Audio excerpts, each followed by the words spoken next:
Hi friends, welcome to Saritha's vlog. எல்லோரும் எப்படி இருக்கீங்க? நல்லா இருக்கீங்களா? சிறகடிக்க ஆசையில் பார்த்தீங்கன்னா, இப்போ வித்யா ரோகிணியோட மாமா கிட்ட வெளியில் பேசி நிற்கிறாங்க. ஆனால் மீனாவுக்கு கொஞ்சம் டவுட் வருது. இந்த குரலை எங்கேயோ கேட்டிருக்கமே அப்படின்ட்டு. இது ரோகிணி மாமா குரல் மாதிரி கேட்குது. அவர் இங்கெங்கே வந்திருப்பாரு அப்படின்ட்டு அவங்க உள்ளே யோசிச்சுக்கிட்டே உட்காந்துருக்காங்க. இங்கே வித்யா அவரை சமாளித்து அப்படியே அனுப்புகிறாங்க. அவர் ஏம்மா இவ்வளோ தூரம் நான் உனக்காக கறி எடுத்துகிட்டு வந்திருக்கேன், ஒரு டம்ளர் மோர் கூட கொடுக்க மாட்டியா, போன்னு விரட்டுறதுலே இருக்கிறியம்மா அப்படிங்கிறாரு.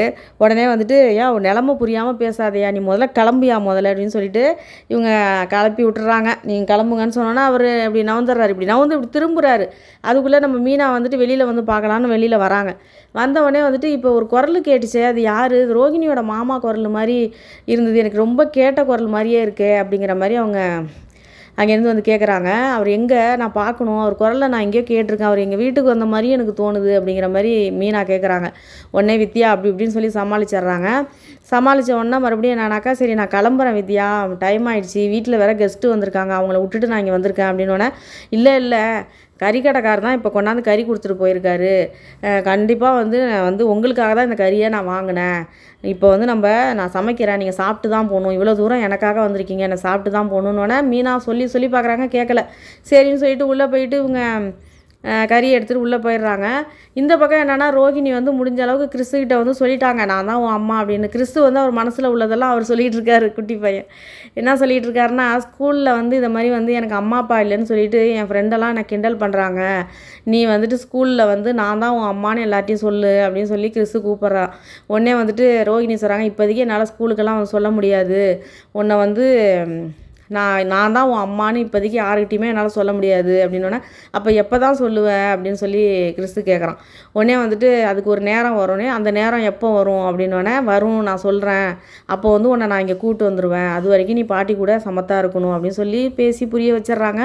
அது வரைக்கும் யாருக்கிட்டையும் நான் தான் உன் அம்மாங்கிறத சொல்லவே கூடாது அப்படின்னு சொன்னோன்னே, சரி அத்தை, சரிம்மா, இனிமேல் நான் யார்ட்டையும் சொல்ல மாட்டேன் அப்படின்னா, மீனா கிட்டெல்லாம் சும்மா பேசிகிட்டு இருக்கக்கூடாது, மீனா கிட்ட நீ பேசிகிட்டு இருந்ததெல்லாம் அதிகமாக பேசுனீனாக்கா நான் உன்னை கூப்பிட்டு வர மாட்டேன்னு சொல்லி மிரட்டுறாங்க. சரி நான் பேச மாட்டேன் இனிமே அப்படின்னு சொல்லி, சரி கிளம்புமா அப்படின்னோடனே, முத்து மீனாவும் வெளியில் போயிருக்காங்க, நான் எப்படி சொல்லாமல் கொள்ளாமல் கிளம்ப முடியும், அவங்க தானடி நான் இங்கே கூப்பிட்டு வந்தாங்க அப்படின்னு சொல்லி அவங்க அம்மா சொல்கிறாங்க. நான் உனக்காக இவ்வளோ அளவுக்கு எல்லாரையும் கஷ்டப்பட்டு வெளியில் அனுப்பி உன்னை அனுப்புறதுக்காக தான் இவ்வளோ கஷ்டப்பட்டேன், ஒழுங்காக கிளம்புற வழியை பாரு, நான் ரூம் போட்டு கொடுக்குறேன், அந்த ரூமில் இருந்து நாளைக்கு கட்டை ஊற்றதுக்கப்புறம் நீ கிளம்பு அப்படின்னு சொன்னோன்னே, சரின்னு சொல்லிவிட்டு இவங்க கிளம்புறாங்க. கிளம்பும்போது கதவை திறக்க போகிறாங்க. அதுக்கிட்டையும் முத்துவோட குரல் கேட்குது. முத்து குரல் கேட்டவுடனே, ஐயோ முத்து வந்துட்டாருன்னு சொல்லிட்டு பையெல்லாம் கொண்டு ரூமுக்குள்ளே வச்சுட்டு இவங்க அப்படியே உட்காந்துருக்காங்க. சாதாரணமாக உட்காந்துருக்க மாதிரி நம்ம ரோகிணியோட அம்மாவும் பையனும். முத்து அங்கேயும் ஸ்பெஷல் சாப்பாடு வாங்கி எடுத்துகிட்டு வந்திருக்காரு. என்னம்மா சாப்பிட்லையானோ? சரி இருங்க, நான் உங்களுக்காக இந்த கடையில் நல்லா இருக்கும்னு நான் வாங்கிட்டு வந்தேன் சாப்பாடு, கிறிஸ்துக்கும் உங்களுக்கும், இதை சாப்பிடுங்க, நான் ரூமுக்கு போயிட்டு வந்துடுறேன்னு அவர் போயிடுறாரு. இப்போ என்னன்னாக்கா, ரோகிணி சரி வேறு என்ன பண்ணுறது, முத்து வேற வந்துட்டான், இப்போதைக்கு அவன் எங்கேயும் போகவும் மாட்டான், சரி இன்றைக்கி ஒரு நாள் தானே இருந்துட்டு நாளைக்கு கட்டை பிரிச்சுட்டு ஒரே எதிரியாக போங்க அப்படின்னு சொல்லிட்டாங்க ரோகிணி. இதுக்கப்புறம் என்னன்னு கேட்டாக்கா, அப்போ நம்ம போகலையா, இங்கே தான் இருக்க போகிறோமா அப்படின்னு கிறிஸ்துக்கு ரொம்ப சந்தோஷமாயிடுது. அடுத்து பார்த்திங்கன்னா, இப்போ சாப்பாடு பிரித்து ரோகிணி தான் இப்போ ஊட்டி விட்டுட்ருக்காங்க நம்ம கிறிஸ்துக்கு. இப்போ முத்து ரூமுக்குள்ளே போயிட்டு வெளியில் வந்தார் பாருங்க, அவருக்கு அதிர்ச்சி தாங்க முடியல. என்னடா இது, இவ்வளோ பெரிய டெரரான பீஸு, நீ எப்படியெல்லாம் இருக்கும், ஒரு இரும்பு மனசுக்குள்ளே கூட இவ்வளோ பாசம் இருக்கா, ஒரு குழந்தைக்கு சாப்பாடெலாம் ஊட்டி விட்டுக்கிட்டு இருக்க, இதெல்லாம் பெரிய ஆச்சரியமாக இருக்குது. நேற்று என்னன்னாக்கா, அம்மா இங்கே தங்கவே வைக்கக்கூடாதுன்னு என் ரூமில் இருந்துக்கிட்டுன்னு சொன்னேன், இப்போ என்னென்னா சாப்பாடை பிரித்து ஊட்டி விட்டுட்டுருக்க, பெரிய ஆச்சரியமாக இருக்கே, நான் கூட உன்னை என்னமோன்னு நினச்சேன், ஆனால் உன் மனசுக்குள்ளேயும் கொஞ்சம் ஈரம் இருக்கே அப்படிங்கிற மாதிரி முத்து கலாய்ச்சிக்கிட்டு இருக்காரு. அப்போ அந்த அம்மா சொல்கிறாங்க, ரோகிணியோட அம்மா சொல்கிறாங்க, இல்லைப்பா கிறிஸ்து சாப்பிட மாட்டேன்னு அடம் பிடிச்சானா, அவன் தான் வெளி ஆளுங்கள்கிட்ட நல்லா ஒட்டிக்குவான்ல, அந்த பொண்ணு சாப்பாடு நான் ஊட்டி விட்றேன்னு சொன்னோன்னே ஒட்டிக்கிட்டான், அங்கே சாப்பாடு ஊட்டினோன்னே சாப்பிட்றான்ப்பா அப்படின்னு சமாளிச்சிட்றாங்க. ஓ அப்படியா, இருந்தாலும் என்னால் என் கண்ணையே என்னை நம்ப முடியலையே அப்படின்னு அவர் பார்த்துக்கிட்டு இருக்காரு. இந்த பக்கம் என்னன்னா, மீனாவுக்கு கறி சமைச்சி கொடுக்கணுன்னு பார்த்தா மீனாவே சமைக்கிறாங்க. மீனாவே சமைச்சி சாப்பாடு 2 பேரும் சாப்பிட்டுக்கிட்டு இருக்காங்க. அப்போ மீனாவை பற்றி அப்போ தான் புரிஞ்சுக்கிறாங்க வித்யா, மீனா இவ்வளோ நல்லவங்களாக இருக்காங்களே அப்படிங்கிற மாதிரி. ரோகிணி சொன்ன மாதிரிலாம் கிடையாது, மீனா ரொம்ப நல்லவளாக இருக்காளே அப்படின்ட்டு. ஏன்னா மீனா சொல்கிறாங்க, இவ்வளோ கஷ்டப்படுத்துகிற மாமியார்கிட்ட நீங்கள் இவ்வளோ வேலையும் பார்த்துட்டு உங்களுக்கு கோவமே வராதா அப்படின்ட்டு.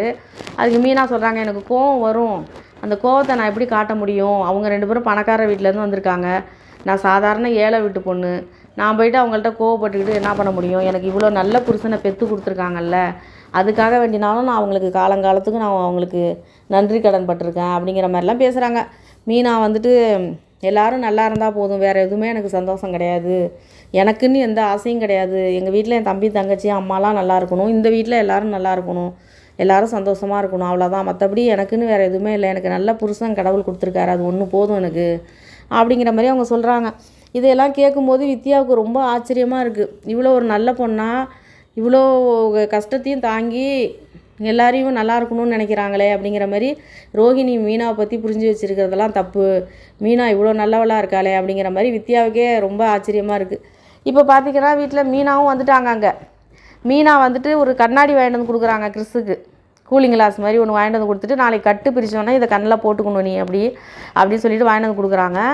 அடுத்து முத்து வந்துட்டு சொல்கிறாரு, இதை மாதிரி வந்துட்டு உனக்கு ஒரு ஆச்சரியம் என்னான்னு தெரியுமா, இதை மாதிரி வந்து ரோஹிணி வந்து கிறிஸுக்கு சாப்பாடு ஊட்டி விட்றா அப்படின்னு ஊட்டி விட்டுச்சு, நான் பார்த்தேன், அவ்வளோ ஒரு மனசு நல்ல மனசா அதுக்கு அப்படின்னோடனே உடனே வந்துட்டு இதில் என்னங்க ஆச்சரியம் இருக்குது, எல்லா பொண்ணுக்குள்ளேயும் ஒரு தாய்மைன்னு ஒன்று இருக்கும், ஒரு தாய் பாசங்கிறது ஒன்று இருக்கும், அதை வந்து அப்பப்போ சில விஷயங்களில் வந்து வெளியில் வந்துடும், நம்மளே அறியாமல் வெளியில் வரும், அதுதான் ரோஹிணி மனசுலேயும் இருந்திருக்கு, குழந்த தானே, குழந்த மேலே அவங்களுக்கு அந்த பாசம் இருந்திருக்கு, அதனால் நீங்கள் ஒன்றும் இதை பெரிய ஆச்சரியம்லாம் கிடையாது. வித்யா கூட நான் என்னமோன்னு நினச்சேங்க, ஆனால் வித்யா கூட ரொம்ப நல்ல பொண்ணாக இருக்காங்கங்க.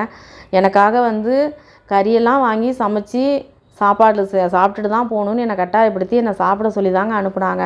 ரொம்ப நல்ல பொண்ணாக இருக்காங்க. நான் கூட வித்யாவை ஏதோ நினச்சேங்க, ஆனால் ரொம்ப நல்ல பொண்ணாக இருக்காங்கன்னு சொல்லி இவங்க பேசிக்கிட்டு இருக்காங்க. இப்போ இதோட இருக்குது, முத்துவும் மீனாவும் இப்படி பேசிகிட்டு இருக்காங்க. ரோஹிணி வந்து இவங்க பேசுகிறது எல்லாத்தையும் காதில் வாங்கிட்டு நின்றுக்கிட்டு இருக்காங்க. முத்து சொல்கிறாரு, கூடிய சீக்கிரம் நம்ம வீட்டில் வந்து ஒரு குழந்த சத்தம் கேட்கும்னு நினைக்கிறேன் அப்படிங்கிறாரு. எப்படி சொல்கிறீங்க அப்படின்னோடனே, ரோஹிணிக்கு குழந்த பாசம் வந்துருச்சு, அதனால் சீக்கிரமே குழந்த பெற்றுக்கிறதுக்கான வாய்ப்பு இருக்குது அப்படின்னு சொல்லிக்கிட்டு இருக்காரு முத்து வந்து மீனா கிட்டக்க. இதை வந்து ரோஹிணி காதில் வாங்கிட்டு நிற்கிறாங்க. ரோஹிணி காதில் வாங்கிட்டு நிற்கிறத மனோஜ் பார்க்குறாரு. மனோஜ் பார்த்துட்டு உடனே அங்கேருந்து வந்து ரோஹிணிகிட்ட வந்து, உண்மையிலே உன் மனசுக்குள்ளே உனக்கு குழந்த ஆசை வந்துருச்சா அப்படின்னோடனே, ஐயோ கடவுளே அப்படியெல்லாம் ஒன்றும் கிடையாது அப்படின்னு மனோஜ்கிட்ட சொல்கிறாங்க ரோஹிணி. உடனே வந்துட்டு, இல்லை நீ கோவமாக பார்த்தா கூட எனக்கு, நீ பாசமாக பார்த்தா கூட கோவமாக பார்க்குற மாதிரி இருக்குது எனக்கு, உண்மையிலே உனக்கு குழந்த ஆசை வந்துருச்சான்னு கிட்ட வந்து கையை பிடிச்சிட்டு நிற்கிறாரு நம்ம மனோஜ். விஜயா இப்போ கோயிலுக்கு போயிருக்காங்க, எப்படியோ வெளியில் அனுப்பியிருப்பா ரோஹிணி, அந்த 2 பேரையும் அந்த குழந்தையும் அம்மாவையும் வெளியில் அனுப்பியிருப்பான்னு நம்பிக்கையில் அவங்க கோயிலுக்கு போயிருக்காங்க. இந்த பக்கம் என்னென்னா இந்த கூத்து நடந்துக்கிட்டு இருக்குது. எப்படியோ கிறிஸ் ஒரே ஒரு நல்ல காரியம், கிறிஸுக்கு வந்து ரோஹிணி தான் அம்மாங்கிறது தெரிஞ்சிருக்கு. அது ஒன்று மட்டும்தான். நாளைக்கு அந்த அம்மாவுக்கே ஏதோ ஒன்று ஆகி போச்சுன்னா கிறிஸுக்கு தெரிஞ்சிருச்சு, இவ தான் நம்ம அம்மாங்கிறது தெரிஞ்சு போச்சு, இனிமேல் பிரச்சனை கிடையாது. இப்போ என்ன கிறிஸ் என்ன கேட்டிருக்கான், நீ சொல்கிறது எல்லாத்தையும் நான் கேட்குறேன், நான் யாருக்கிட்டையும் சொல்ல மாட்டேன், நீ தான் என் அம்மானு நீ சொல்கிற வரைக்கும் நான் யாருக்கிட்டையும் சொல்ல மாட்டேன், நீ சொல்கிற மாதிரி நான் மீனா ஆண்டிக்கிட்டெல்லாம் அதிகமாக பேச மாட்டேன், நீ சொல்கிறது எல்லாத்தையும் நான் கேட்பேன், ஆனால் நான் சொல்கிறது மட்டும் நீ செய்றியா, எனக்காக ஒன்று நீ செய்யணும் அப்படின்னோடனே உடனே என்னான்னு கேட்குற ரோஹிணி என்னான்னு கேட்குறாங்க. நாளைக்கு டாக்டர் எனக்கு கண்ணு கட்டு அவுக்கும்போது எனக்கு வந்து நீ அம்மாங்கிறத சொன்ன உடனே உன்னை பார்க்கணுன்னு எனக்கு தோணுது, நீ தான் என் எதுக்க நிற்கணும் அப்படின்னு கிறிஸு கேட்டிருக்கான். உடனே ரோஹிணியும் சரின்னு சொல்லியிருக்காங்க. இப்போ வந்து அவன் சொல்கிறான், அம்மா நீ தான் என் அம்மான்னு தெரிஞ்ச உடனே உன் முகத்தை பார்க்கணுன்னு எனக்கு ரொம்ப ஆசையாக இருக்குது, அதனால் கட்டு அவுக்கும் போது நீ தான் என் முன்னாடி நிற்கணும்னு சொல்லியிருக்கான். ரோஹிணி இப்போ கட்டு அவுக்கும் போது முன்னாடி எங்கே போய் நிற்கிறது, முத்துவும் மீனாவும் தானே போயிடுவாங்க. முத்து மீனாவும் கொஞ்சம் விட்டும் கொடுக்காம அவங்க பின்னாடியே தான், அந்த அம்மாவுக்கு வேறு யாரும் இல்லைன்னு பின்னாடியே நிற்கிறாங்க. இப்போ கட்டு அவுக்கும் போது கண்டிப்பாக முத்து இல்லைன்னா மீனா யாராவது போவாங்க ஆஸ்பத்திரிக்கு. இப்போ ரோஹிணி அந்த இடத்துல எப்படி போக போகிறாங்க, கிறிஸோட ஆசையை எப்படி நிறைவேற்ற போகிறாங்கங்கிறது தெரில. அந்த குழந்தைக்கு ஒரு ஆசை இருக்கும்ல, இவ்வளோ நாளாக அப்பா அம்மாவே இல்லைன்னு வளர்ந்த குழந்த, இப்போ அம்மா உயிரோடு இருக்காங்கன்னு தெரிஞ்சதும் அந்த அம்மாவை பார்க்கணும், அம்மா கூட இருக்கணுங்கிறது ஆசை இருக்கும்ல, குழந்த தானே, பாவமாக இருக்குது அவன் சொல்கிறத கேட்கும்போது. ஸ்கூலில் எல்லோரும் என்னை வந்து அப்பா இல்லை அம்மா இல்லைன்னு சொல்லி என் நோட்டெல்லாம் பிடுங்கிக்கிட்டு என்னை வந்து அடிப்பாங்க, போய் உங்கள் அம்மாவை கூட்டுவா உங்கள் அப்பாவை கூட்டுவான்னு அப்படின்னு சொல்லி அவனோட மனசுக்குள்ளே உள்ளதெல்லாம் சொல்கிறான். எல்லாருக்கும் அப்பா அம்மா இருக்கும்போது எனக்கு இல்லைங்கிறப்ப எனக்கு அழுவையாக வரும் அப்படின்னு. அதெல்லாம் கேட்கும்போது பாவமாக இருக்கிற மாதிரி இல்லை. இந்த கிறிஸுக்காக வேண்டினாதும் ரோஹிணியோட வாழ்க்கை மனோஜ் கூட நல்லபடியாக அமையணும். என்ன சொல்கிறீங்க? மனோஜ் ஏற்றுக்கிட்டு சந்தோஷமாக இப்போ ரோஹிணியை ஏற்றுக்கிட்டாக்கா கிறிஸையும் வந்துட்டு அவனுக்கு ஒரு அப்பா ஒரு அம்மா கிடச்சிடும்ல. அதுதான் ஒன்று தோணுது. ரோகிணி மேலே வந்து இப்போ கோவம் போயிட்டு, ஆனால் இவ்வளோ அளவுக்கு இப்படி இருக்கிற நிலமையில ஒரு முத்துவும் மீனாவும் கொஞ்சம் ஆதரவாக இருக்காங்க. கிறிஸுக்காக வேண்டினாதும் இப்போ ரோகிணி அவங்க விட்டு கொடுக்க மாட்டாங்க. கிறிஸுக்கு ஒரு அப்பா அம்மா வேணும், அதனால் வந்து கண்டிப்பாக வந்து அவங்க வந்து ரோகிணியை வந்துட்டு மனோஜிகிட்ட வந்து பிரிக்கணும்னு நினைக்க மாட்டாங்க. அப்படி இருக்கும்போது ரோகிணி தான் கொஞ்சம் அனுசரித்து நடந்துக்கணும். சரி, இவங்க 2 பேரும் தான் பின்னாடி நமக்கு வந்துட்டு ஓரளவுக்கு சப்போர்ட் பண்ணுவாங்க, அதனால் நம்ம இப்போவே மீனாகிட்ட கொஞ்சம் நல்லபடியாக நடந்துக்குவோம், முத்துக்கிட்ட அதிகமாக பிரச்சனை வச்சுக்க வேணாம் அப்படிங்கிற மாதிரி அவங்க வந்து நினைக்கணும். ஆனால் வந்துட்டு அவங்க அந்த துமுறுலேருந்து கொஞ்சம் இறங்கி வரமாட்டுறாங்க. அவங்க என்னென்னா பணக்கார வீட்டு பொண்ணுன்னு அவங்க சொல்லி வச்சுருக்காங்கல்ல, அதை கெத்தை அப்படியே மெயின்டைன் பண்ணுறாங்களாம். ஆனால் ஸ்ருதி அப்படியா இருக்காங்க? ஸ்ருதி எப்படி நடந்துக்கிறாங்க மீனா கிட்டக்க? பணக்கார வீட்டு பொண்ணு தான் அவங்க ஸ்ருதி வந்து மீனா கிட்ட எப்படி தன்மையாக எப்படி நடந்துக்கிறாங்க?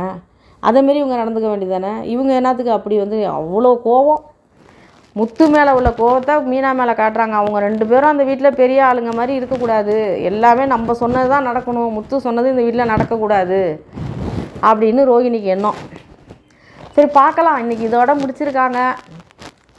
நாளைக்கு தான் வந்து கிறிஸுக்கு வந்து கண்ணு கட்டு அவுக்குவாங்கன்னு நினைக்கிறேன். அப்போ ரோகிணி போய் எப்படி நிற்க போகிறாங்கங்கிறத நம்ம பார்ப்போம், வெயிட் பண்ணி பார்க்கலாம். சிறகடிக்க ஆசையில் இன்றைக்கி தான் நடந்துச்சு. இந்த வீடியோ உங்களுக்கு பிடிச்சிருந்தா லைக் பண்ணுங்கள், ஷேர் பண்ணுங்கள், சப்ஸ்கிரைப் பண்ணுங்கள். நன்றிங்க.